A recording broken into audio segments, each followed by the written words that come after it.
আসনে যাবত মনোনীত অধ্যাপক মতিউর রহমান। ঝিনাইদহ জামাত মিছিল উত্তর আজকের এই সমাবেশ জেনেছেন জুলাই বিপ্লবের পর এই রাষ্ট্র।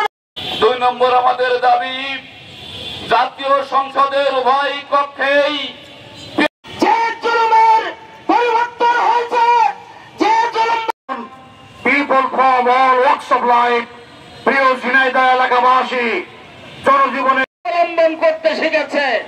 ইতিমধ্যে আপনারা জেনেছেন 4 সংসদ কায়েম হবেই হবে এই আশাবাদ ব্যক্ত করে আমার তারা ক্ষমতার যাওয়ার জন্য শুভপায় তারা চালাচ্ছে। যদি ছাড়া এদেশে কোন নির্বাচন হতে দেওয়া হবে না। আগে লেভেল প্লেইং ফিল্ড চালু করার দাবি জানায়।